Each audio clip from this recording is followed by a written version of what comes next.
Hi everyone, welcome to the video today. Thank you very much for joining me. Wherever you're watching from, do let me know. It means a huge difference to know where you're watching from, and it's great to have you watching the videos today. So don't forget to hit the like and subscribe buttons when you watch this video, and I do appreciate your comments and your views as well. Okay, so today we're going to be doing a little bit of work, or a little bit of Firebox Glow work on this particular loco today. It's a Hornby Crusty Boiler 9F, which is an absolutely strikingly lovely model. It is very unique in appearance because it's got the Crusty Boiler chimney on this side. If I just put the model over on its side for a better view, you can see that.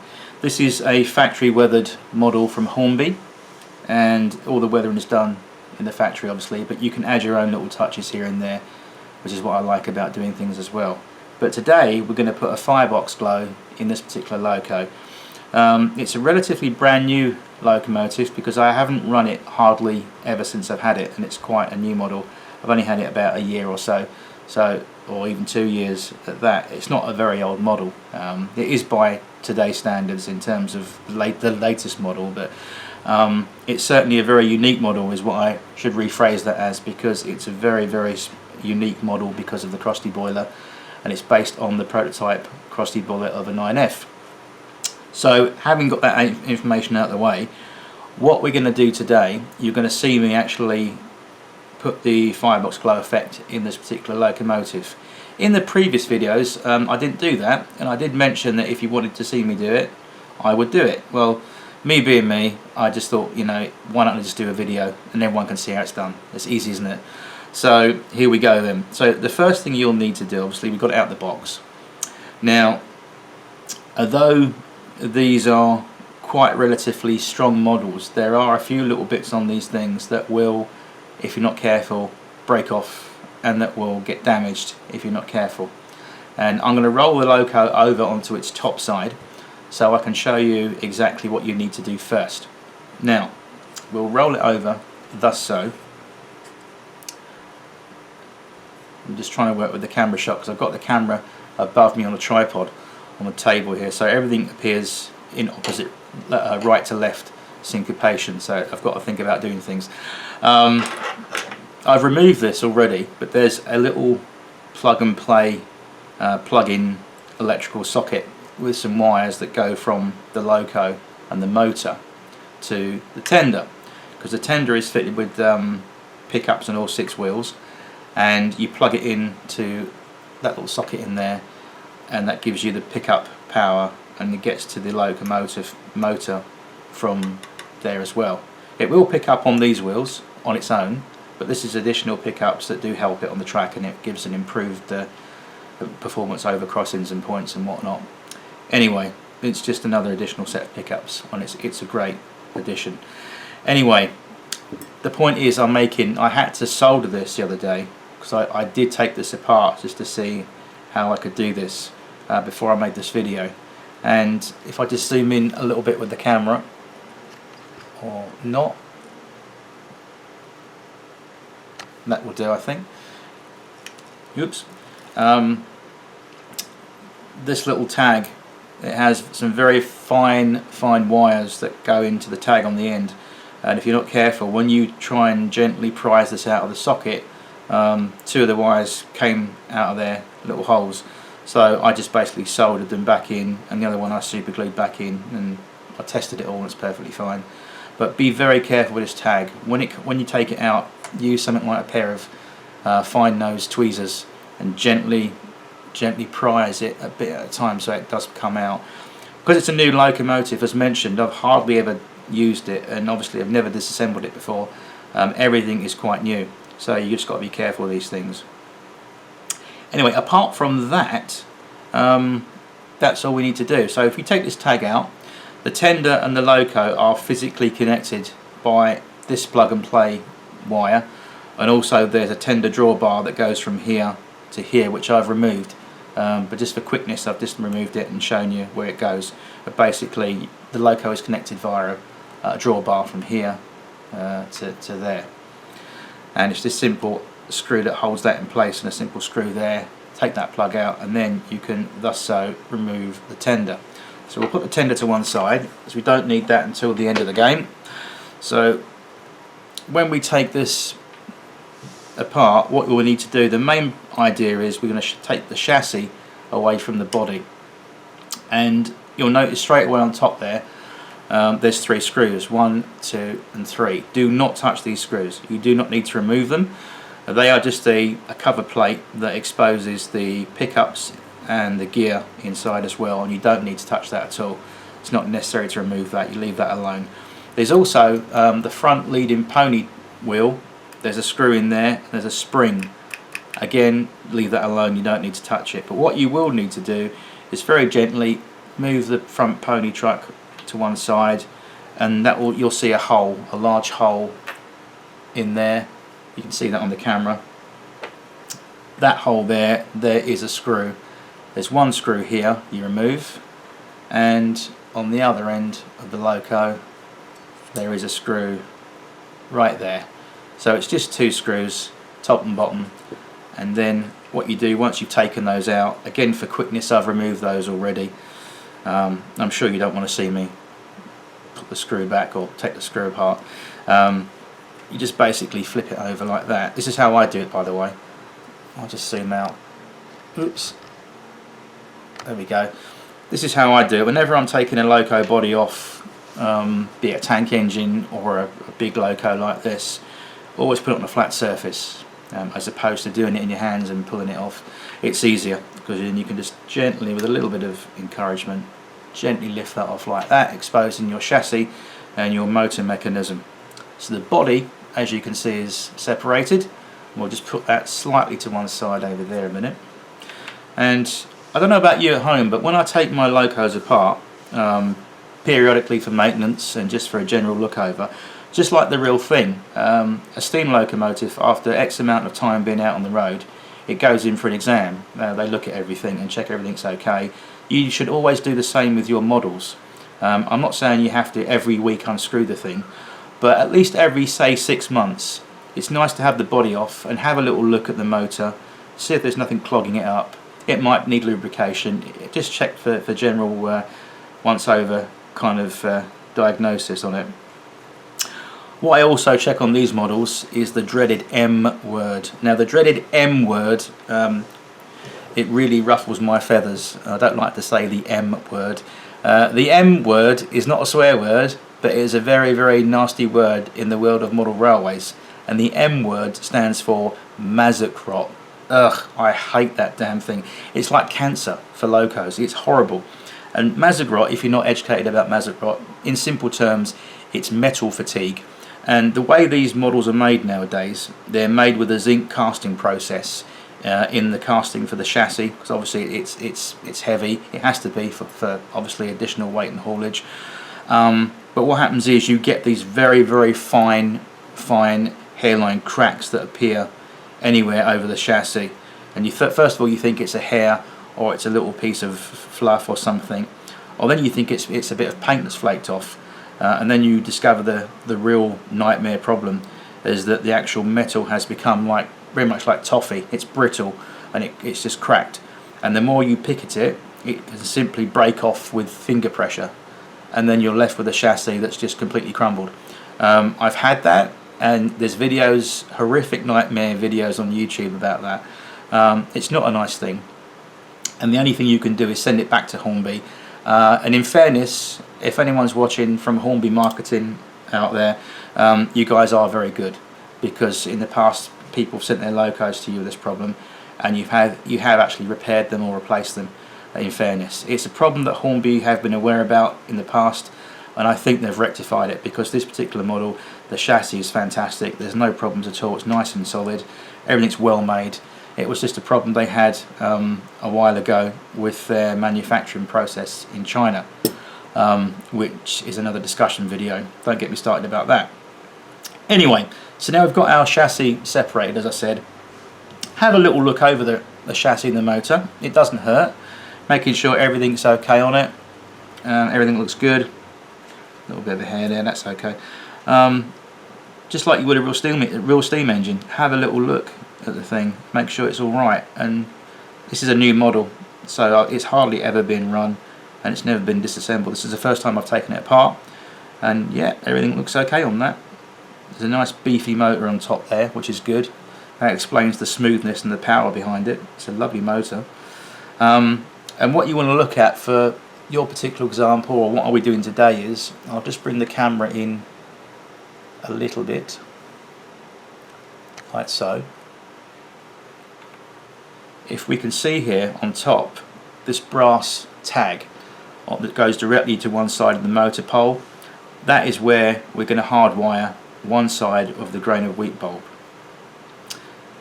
Underneath there, where the screwdriver blade's pointing, there's another tag, which is the other side of the motor, and that's exactly where we put the opposite tag of the grain of wheat bulb onto there. Just hardwire it to those two terminals, and that's where it will get its power from directly. It is a very simple, a little bit fiddly, but an easy job to do, as you'll see in this video, and hopefully you'll be able to do this on your model at home, or your models if you wish to. Again, we're using these, they're 12 volt grain of wheat bulbs. Again, I stress 12 volts because someone said to me in the last video, oh, you didn't mention what voltage they were. Well, I actually did, but just for those out there that are hard of hearing, they are 12 volt bulbs, and they work perfectly in these particular models. You don't have to use Gauge Master, by the way. You can use any brand of 12, as long as they're 12 volts, they're fine. 16 volts, you can, but they'll be very dim. You won't get as much glow out of them, where these are absolutely perfect for 12 volts. Again, just get yourself a 12 volt grain of wheat bulb. I'm using flame orange because obviously bright purple or fluorescent pink wouldn't work too well. I did use red in my previous attempts, and they didn't work exactly as I wanted them to. Pretty good, but I ended up painting them orange because I realised that orange, guess what, orange is the colour of fire. So that's exactly what I did. So orange grain of wheat bulbs, 12 volts, that's exactly what you need. So we're going to use one of these. So having been quite satisfied with our chassis and our motor and everything's good on there, right, we'll just put that away to one side just for a moment. I also want to show you a little idea as well. Again, I'm not teaching you how to suck eggs, but I like to talk to you guys about things that I always aim in these videos to set out towards the younger generation, and certainly people out there that have never done this before and are having a little go themselves at home. Whether you're advanced in years or you're a young person watching this, I always give the basic ideas that always help me out, or certainly have helped me out in the hobby in terms of practices and good housekeeping. So when I say housekeeping, get yourself a glass or a container of this shape or size. It doesn't have to be this big, but the idea is you can put your screws and all your fittings and all the things that you take off the loco in terms of fittings, screws and washers and everything, they go in here. Because the last thing you will need to do is develop a new vocabulary when they ping off the table or they go onto oblivion in the carpet somewhere. It is annoying. It's happened before, it has happened, and it will also happen to you, and you will learn new languages that your neighbours will not understand. Anyway, moving onwards, this is what we're going to do today. We've got our body, and we're going to put a hole in the firebox, or where the firebox is. I'll bring it in so we can see a bit better. Now, hopefully this can pick up at home on your device, but dead centre in the middle of the cab, you'll see when that large lever goes at a 45-degree angle, that's the firebox, and there is a pair of moulded doors on there that replicate the firebox doors. What we're going to do is put a hole directly in the middle of those, dead centre, so that it will be accessible for the little grain of wheat bulb to go at an angle. That's where we're going to drill and file a hole. So what we'll do is zoom out, zoom out. So before we begin that process, if you want to go and grab a cup of tea, coffee, or you need to have a bathroom break, stop the video now, and then we'll come back in the next bit and we'll get on with the actual drilling the hole and filing for our firebox glow.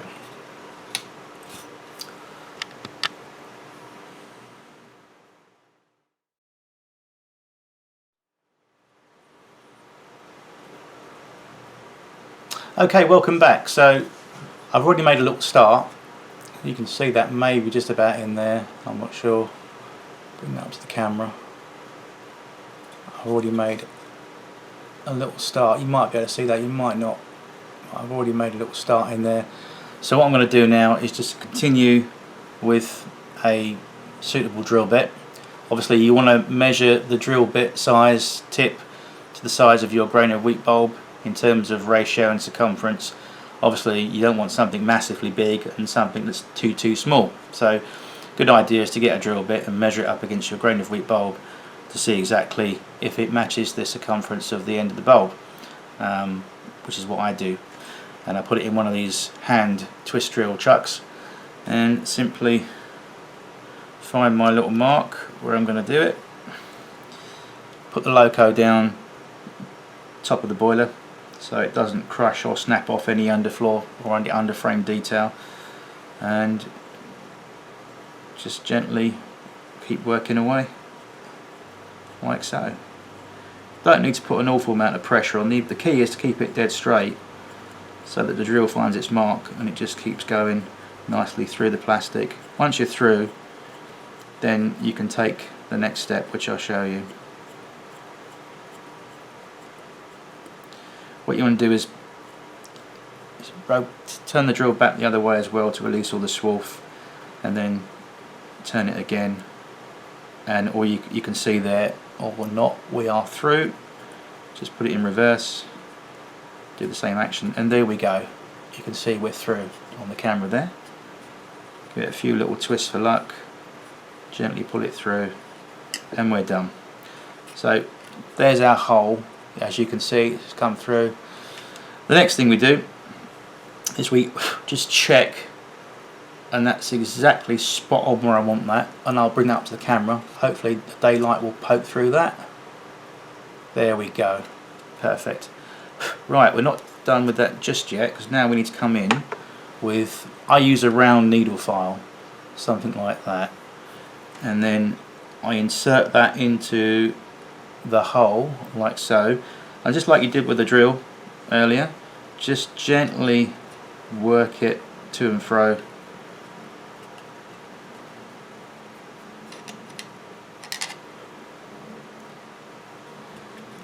until the tip of the file is able to go quite nicely around there like that. Just use hand pressure. Let me zoom out a little bit. Oh, that's better. Let's see what I'm doing then.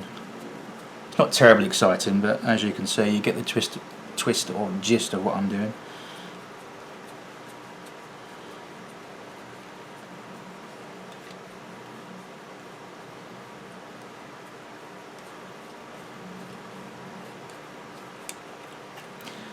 And then once you're happy with that, then what we need to do is to start filing vertically upwards towards the roof of the cab from the hole which you've made. So we need to file in this direction, vertically. Don't file sideways, you want to file upwards, and there's a reason for that. I'll show you why after. So put your little file back in, and then using the tip of the file, don't need to use the whole of the file at the moment, just insert the end of the file, and then just start gently pressing down, not too much, and you'll find the file will make its mark and find its mark as you go downwards in your case, but upwards in the direction of where you want it to go. Don't need to do too much.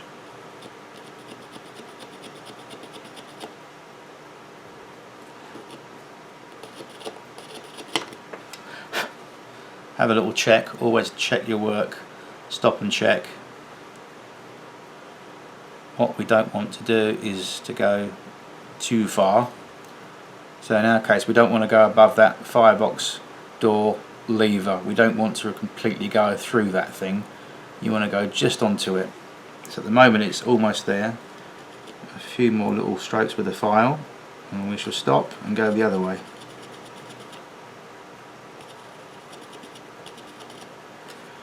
It all seems rather tedious right now, but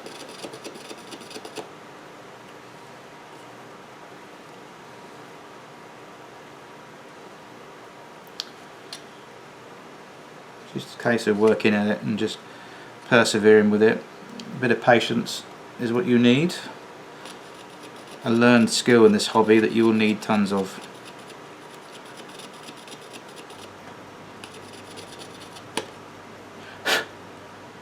Let's have a little look. Almost there, almost there. Right.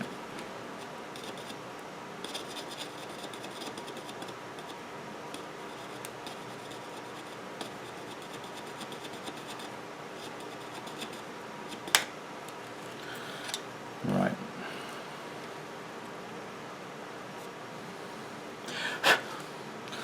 Okay, I'm quite happy with that so far. Vertically we've gone as far as we need to go because we don't want to go through the firebox door mechanism detail. We don't want to do that, but now we want to go downwards to the floor of the cab.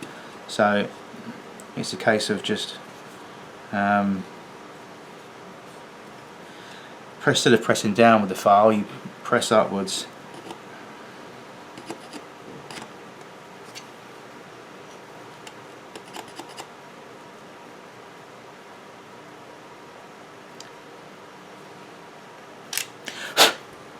Have a little check. Okay, we need to do some more, so I can turn it around that way and we can work towards this end, which is the floor of the cab, and just see if that's any easier.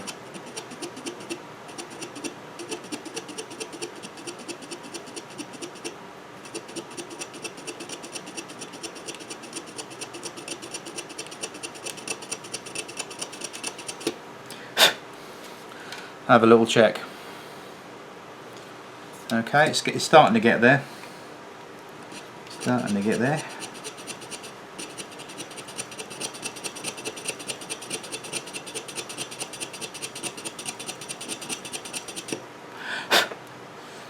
When you see loads of plastic material come flying out of the hole, it's a good sign you're removing the material that you need. But keep checking. Don't get carried away because you don't want to dig for Australia. You want to go just enough. See, already I'm seeing that's almost there. It's about a couple of mil where the firebox bottom of the door is, where we want to take it to.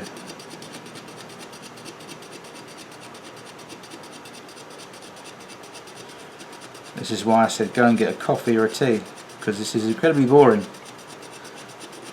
But something as very basic as filing is necessary, and it's a skill and an art form you need to master in this hobby. Simple filing, because it pays off dividends if it's done properly. If you rush something, then you end up with poor results. But if you take your time and just work away at something,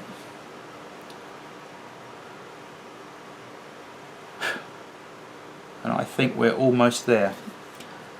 A little bit more. So you can see by the end of my file it's already got material on there. That's a good sign.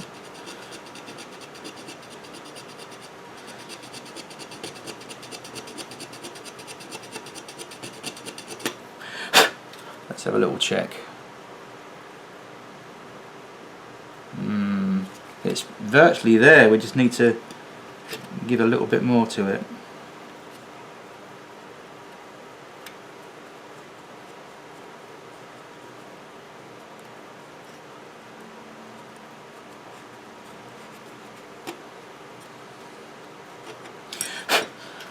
Keep checking. Yeah, it's getting there.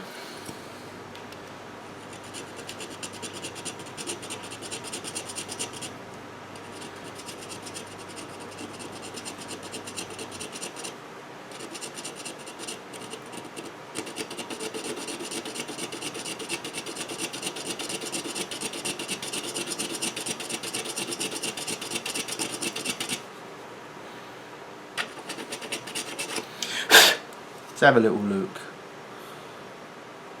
I think that's nearly there. nearly there. So I think what we'll do is we'll just persevere a little bit longer.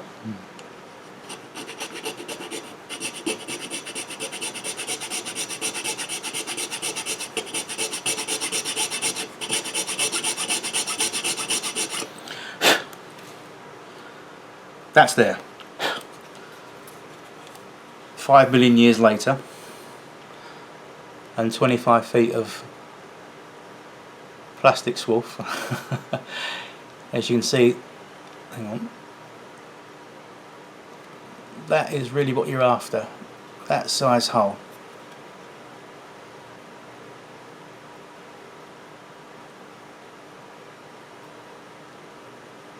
About there. Now what I do in the next stage is I turn the model back over, or the body shell should I say, and I take, this time I'll take a flat file and just go over and tidy up where we've drilled and filed in that area, just in there. Doesn't take much at all, just a little bit of carefulness around there.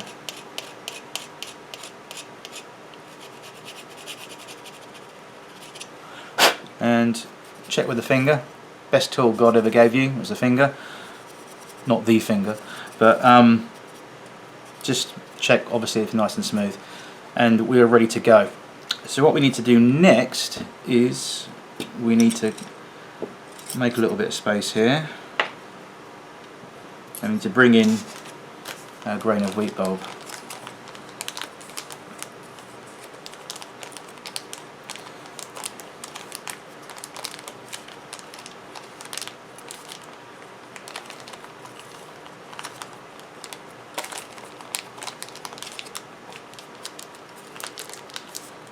So I'll take one of those out, goes to one side, and these are nice because they're all pre-wired, so all you got to do is solder the business end of the tags to whatever you're going to do with it. In this case it will be our Loco chassis. So the first thing I always do is have a little look again, but turn the body inside out or towards you, so you want this part, and then just have a little measure up with the bulb where we're going to do, and then you can see the idea is, if I can show that home, that you want to put the bulb in front of that hole that you've just drilled and filed, but what you want to do is turn it the opposite way, so it's like on a, so it's upside down. So what you want to do is basically put the wires sticking upwards, not downwards. And there's a reason for that, because when you put the chassis back together and the end of the chassis sits up against here, you don't want to be bunching up against the end of that set of wires that goes directly into the bulb, because you'll crush and damage the connection. So if you put it the other way up inside the boiler, out of the way, you won't crush the wires. Now someone said to me on the previous video, when I first did this upload, they said to me, oh, won't the bulb melt the plastic? And the answer to that question, even though it's a great question, perfectly rational question, I'd ask the same question if I wasn't sure, because questions are great, there's never a wrong answer. The answer to that question is no, it doesn't, because it's only rated at 12 volts.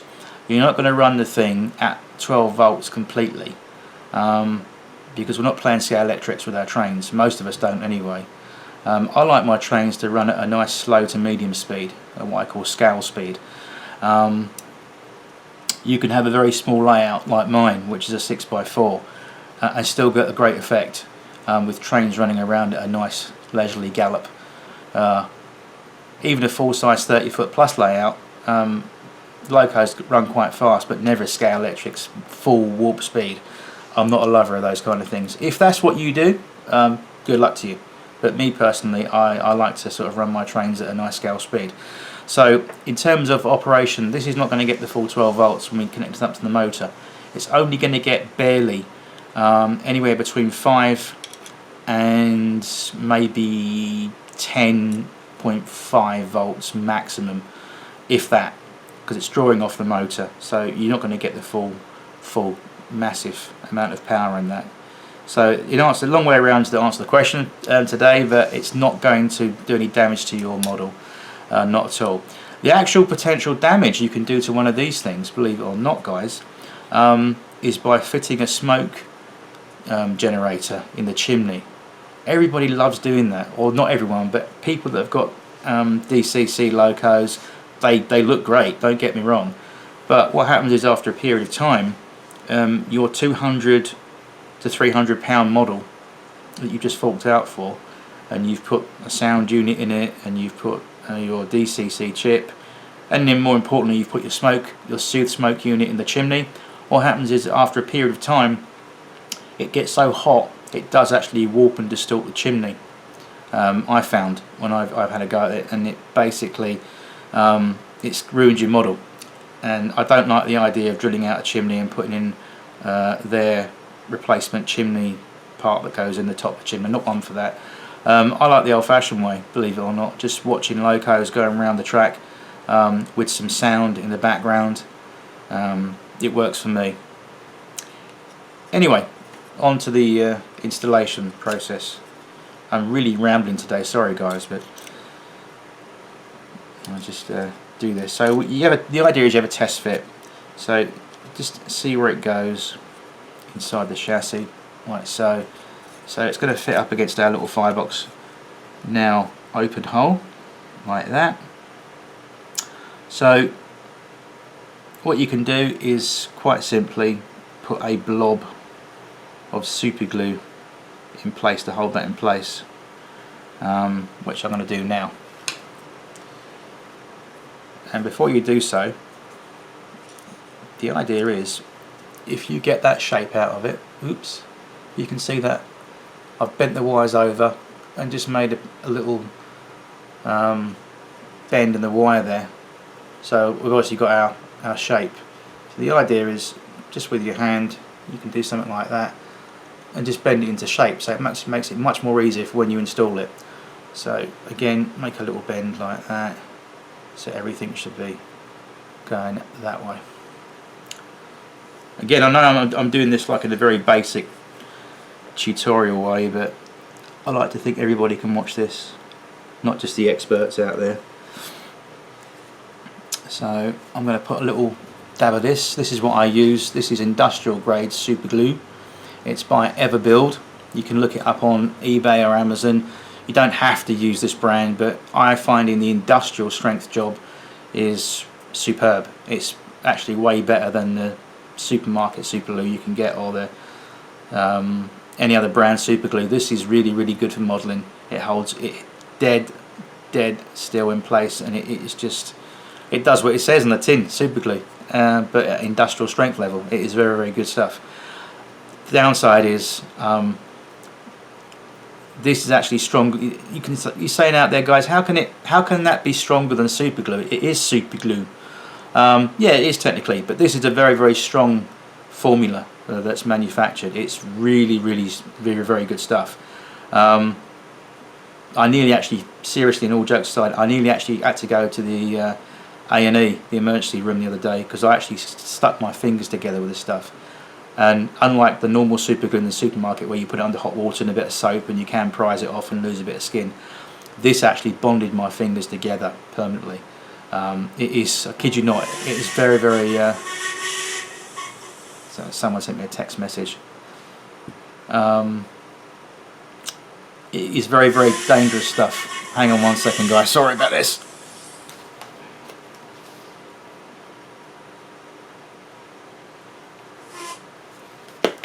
Yeah, so now I've got to stand your hooter for a text message alert. How cool is that? Anyway, I'm such a geek, honestly. Anyway, yeah, so be careful with this stuff, guys. I'm aiming this comment at the younger people mainly as well, because you guys out there, this is very dangerous stuff. It is good stuff, very excellent for what we want to do in the hobby, but again, as the label says, please take care when you use it, because it is very industrial strength, strong super glue. I cannot stress that enough. Be careful with it. So I'm going to put a little dab just inside above the hole where I've drilled, and then we'll put our little bulb in place.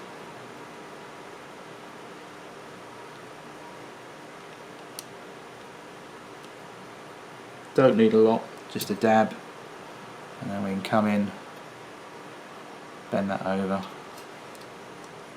and just attach that in place like so.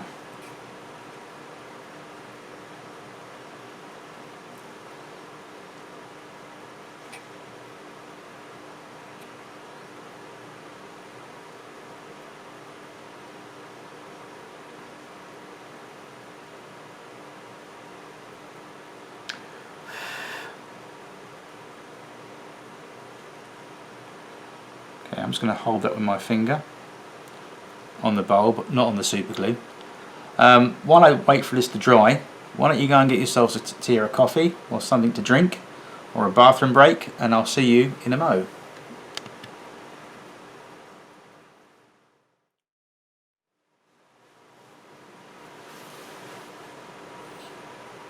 Okay, welcome back. So what we're going to do now is we've got the helping hands out, and I've just put the chassis in the helping hands with the bulb nicely fixed in place, and we're going to just test it and make sure that you can see it at home and the effect that we're going to get. So I'm just going to do this rather crudely, so applying a bit of power to it.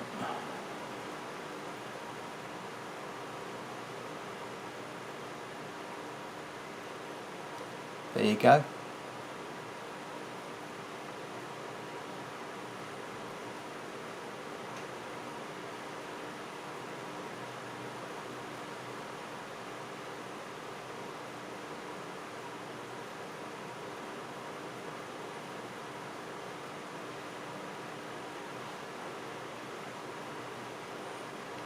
And if I turn it around this way, there's a method to my madness as well, because I'll show you something else as well, what you can do. The reason why we put the bulb in this way is, reconnect it up, come on, there we go. You can see underneath there, you get a bit of a glow underneath as well. I'll try and, hang on, let me just try and rotate this a bit better so we can see. That's a bit better, isn't it? Yeah. Okay. Coming out of shot a little bit. There we go. Oops. So we can see something else as well. Now you can see the bulb's pointing downwards. It means that the rest of the bulb, there's a little bit of the bulb actually shines underneath the chassis as well, in the directly underneath the Firebox grate. And there's a reason for that as well. So when we do this, hang on, excuse my hands in the way.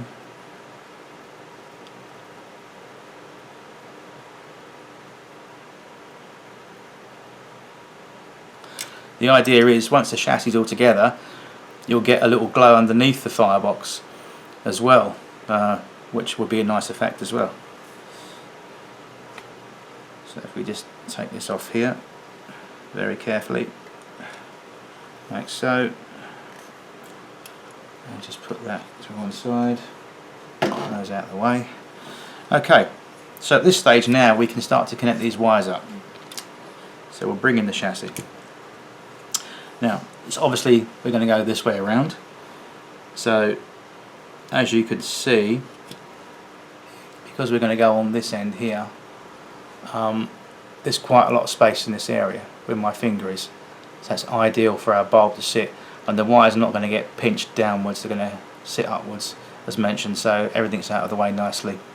So what we're going to do now is just go ahead and solder these up. So what I'll start by doing first is taking one wire, thus so, and the wire that is furthest away, which in my case will be this one, this will go to the bottom tag and this one will go to the top. So what we'll do, the easiest thing to do is to do that. I'll just plug the soldering iron in and we'll just wait for that to heat up.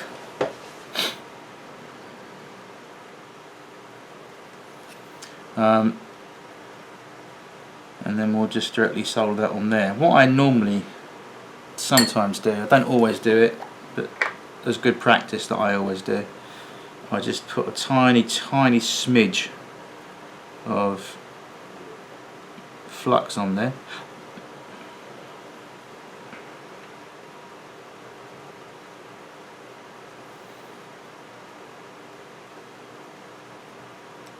Like so. Wipe that off. Over there. It doesn't matter which way you solder these wires round, as long as you've got one wire going to one tag of the motor and the opposite going to the opposite. That's generally the rule of thumb. But I just, even though the wires are both identical in length, it's just the way that I'm going to do it, because I want the wires to be nice and neat. That's just me. Right, so the first thing we'll need to do is turn that over like that. Just bring our solder wire in, get that ready. Wait for the iron to get reasonably hot. In reality, your soldering iron should always be red hot. It should always be really the maximum temperature you can have it for the job. Soldering irons that are not hot enough will not solder correctly, and you'll get weak joints and you'll have all sorts of problems. A nice hot iron, clean job, sorted. That's the way you go. So if I bend this particular wire in at an angle, just bend it in that way towards you, away from you. Make a little gooseneck if you like, so it sits neatly, and then you come in and just solder it. Yep, I think my iron's ready to go.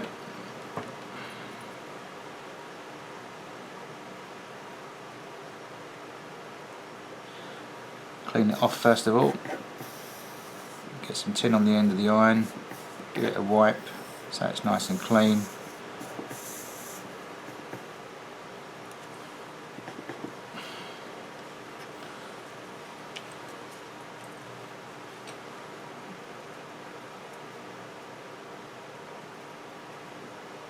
Right.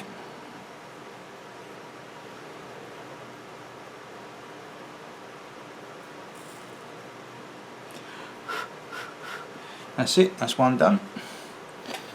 And then we can just put that back in the stand, lift it over carefully like that. Do the second one.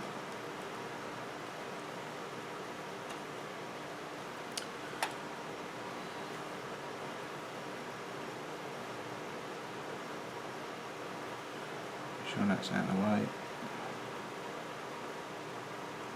Again, I always bend it around at a little angle so it faces the job directly head on rather than sideways, because it's easier to solder that way for me. Like so. You can see that on the camera. You see how I've bent that wire around at an angle so it goes directly onto the job, and it's easier to do. So come in again with our iron, bit of tin,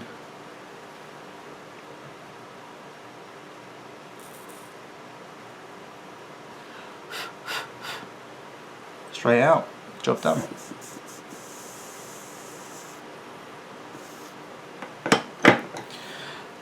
Right, that's that. So all we need to do now is to put the body shell back on. Make sure everything sits right first of all before we secure everything, and go for it. So what you'll notice now is you've got these wires that are permanently connected to the motor, and it's just a little bit of careful thinking about how you're going to put the body back together. It should go together straightforward, but what you've got to make sure is that, if I come out of shot like that, these orange wires now, you've just got to make sure they're tucked up inside the boiler, that there's no wires hanging over the front or could get caught in the wheels.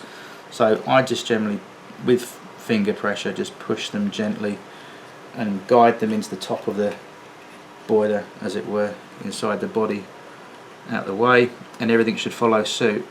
if you get a wire that's going to hang down or going to affect the motor in any way, shape or form, just push it out of the way and tuck it up there nicely.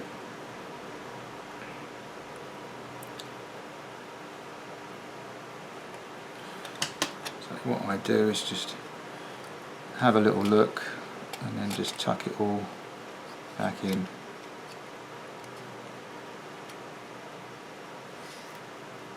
And it should all go back in together, like so. You can take a screwdriver and just tuck that out of the way as well.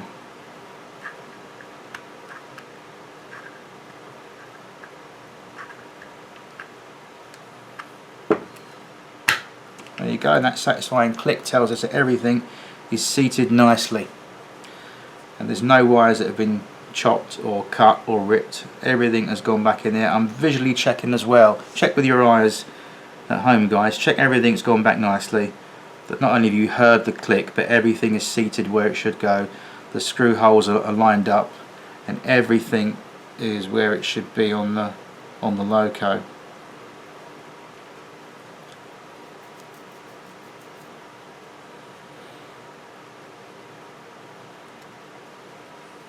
So once you're happy and everything's on there and everything seems exactly where it should be, then we can start reattaching our body screws. So what I will do, the first thing, I'll put the front end in first. So I'll take my glass, gently tip those out. I will also unplug my soldering iron. We don't need to have that on anymore. And then we'll take our body screws. So we'll start with this one, which is the front one. Tweezers.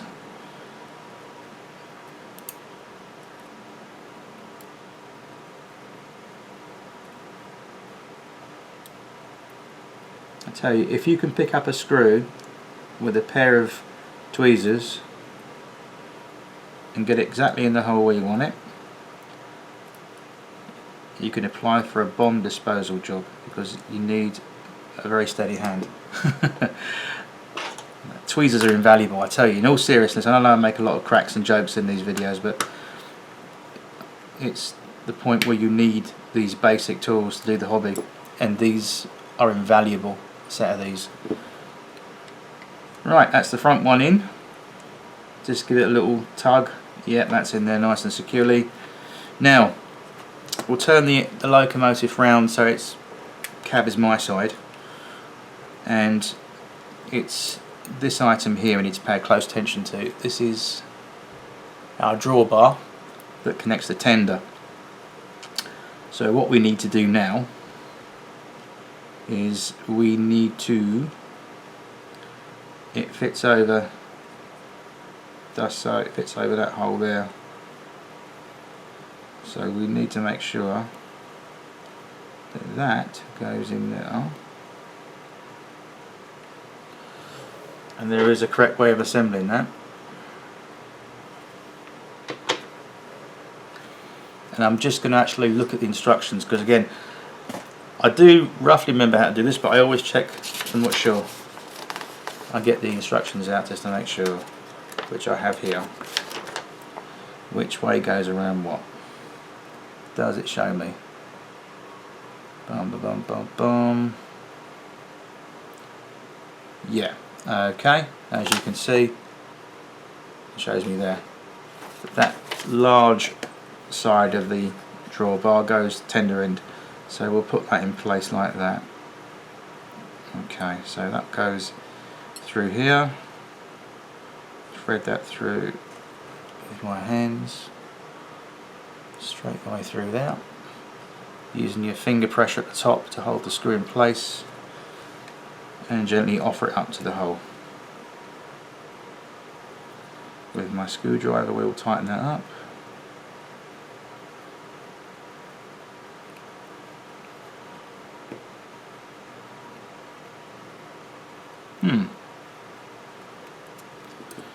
Why isn't that not tightening up? That's most odd. That is the right screw, isn't it?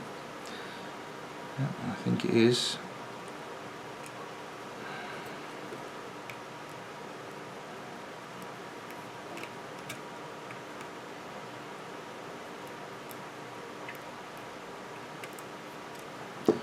again.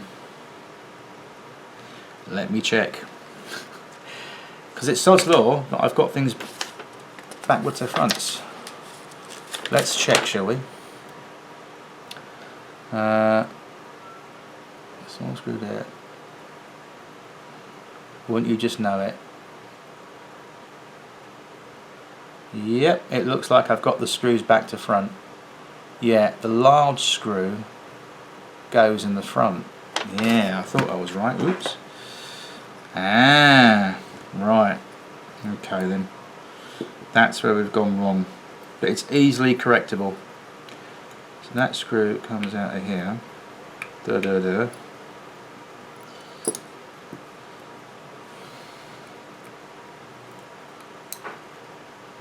That screw, I think, yeah, sits in there.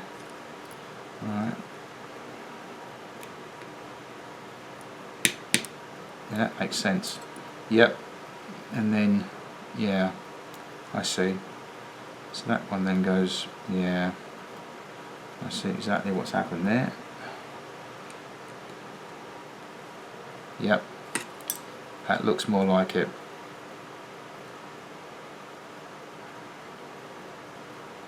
Yeah, that's nipping up as it should. So we just need to tighten that up.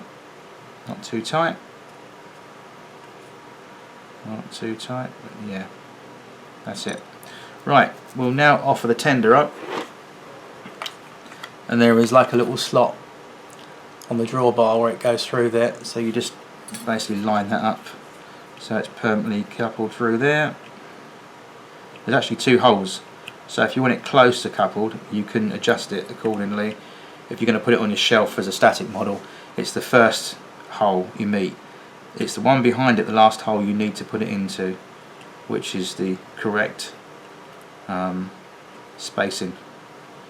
And then we just come in with the last screw. And that one goes in now. And it doesn't go in, as per usual.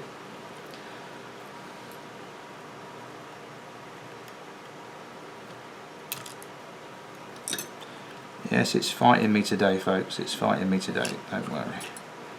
It's okay. Let's go through the drawbar again. We will get there.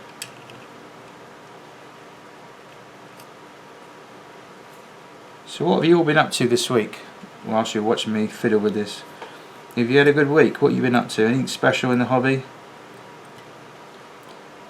What's your weather like where you are? I know over here in the UK it's a bit cloudy, but a little bit on the humid side.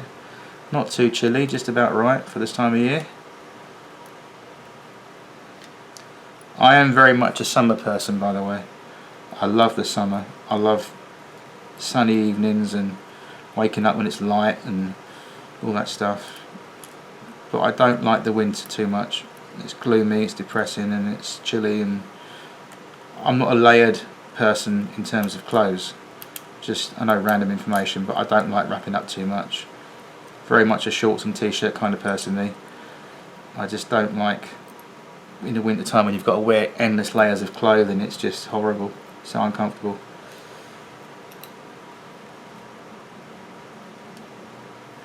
Right, this looks promising. No, it's not. You little bugger. Right, come on.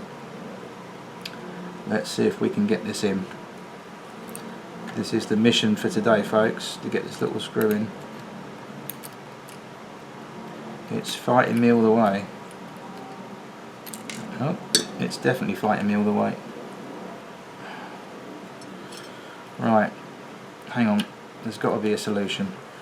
If we wedge something underneath this, like that, and then wet our finger, is this going to work? Sometimes if you use the right screw,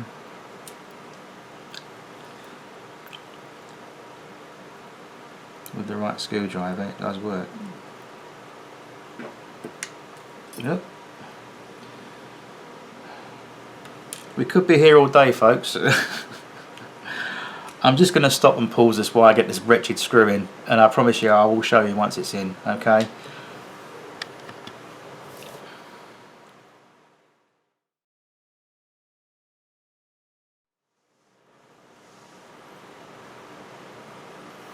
Right, we have success. I've just managed to get it to bite on the thread, so we're just going to nip it up now with a screwdriver. Like so. That's there. And now we're going to put the plug in so it's permanently connected to the loco.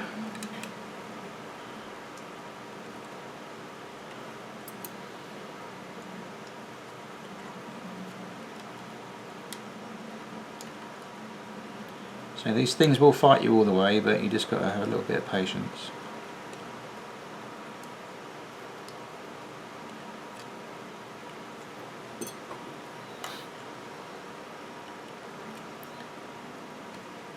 There we go. That's it. Okay, one final little nip up with the screwdriver on the loco side. Make sure it's done up. Yeah, there we are. Good. There's plenty of movement on that, so it can move about left and right, left and right. Yeah, that's good. Excellent. All the wires are there. Plugs in.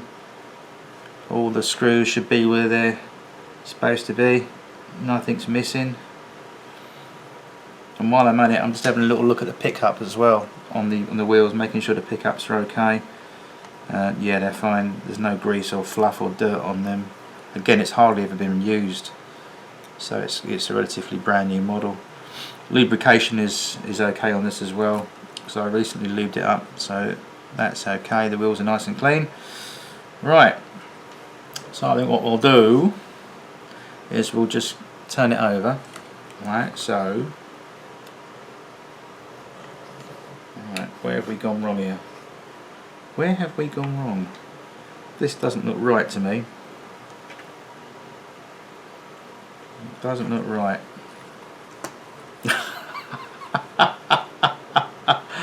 I've just realised a serious schoolboy error. Oh dear. Not sure if you can see what I've done wrong at home. Classic easy mistake to do. Oh my, I haven't even realised it till I went to do it. Look. Can you see that? There's a massive drop between the tender and the loco because I haven't put the drawbar in the actual hole inside the loco. There's a slot inside here as well that you line it up with. What a plonker. Well, that's alright, we can just take that off. That's alright, we can just redo that. Yeah, okay, he says. See, I'm doing this for you guys at home so you don't make the same mistake as me. You can all sit and laugh. Right, yeah, that should feed inside that slot. That's better, yeah, because there's, look, there's a slot actually that goes deeper at that level there, rather than the poster sitting on top. It actually sits inside. There's another slot that matches the tender slot as well. So that's my fault. You thought I'd have realised that, wouldn't you? The drawbar has to be the same level as the other drawbar hole. There we are. Easily done. That's it. Now we can reassemble that. Yeah, see, that's better. Oh, it's much better. Look at that. Yeah, that's there. Right. Yep, there we go. Now we can turn it over like that. That's looking much better. Everything lines up. The problem I had was if I zoom it in or zoom out, zoom in, one of the two. Right. I'll bring that into shot. You can see basically like that between here and here, where the drawbar connects the tender physically to the locomotive, I put it underneath as opposed to level with this. That's where I went wrong. So again, that's my fault, that I realised my schoolboy error, and now everything sits nicely on the table. Right, the moment of truth. I am going to connect it up, and I am going to bring the camera in and show you the Firebox working, which is what we all want to see. So stay tuned, and I'll see you in a bit.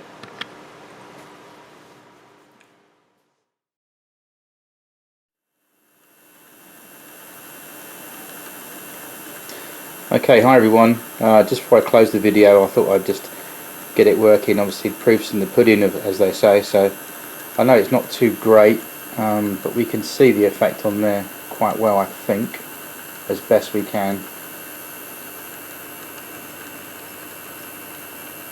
I'm using a really old vintage Hornby 12-volt transformer as well, so obviously we can't get the same as what you would my Gauge Master transformer, but you get the idea.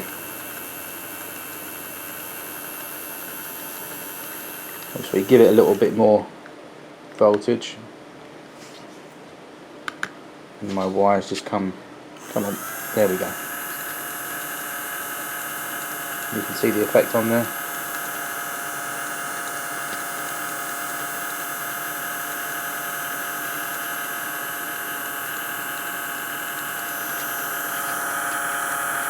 Now, do we see what we were trying to describe earlier on in the video? Oops, the wires come loose again. There we go. But if we look underneath, you get that little bit of firebox glow from underneath.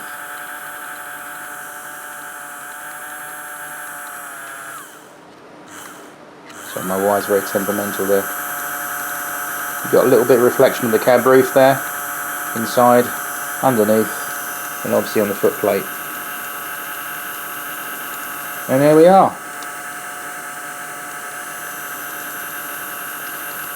I'll just stop it momentarily. Right, guys and girls, thank you for joining me today. I know it's been a long one, but thank you for sticking with it, and I hope that this gives you some inspiration to do very similar ideas on your models at home, wherever you live in the world. Take care now, and thanks for watching, and don't forget to like and subscribe.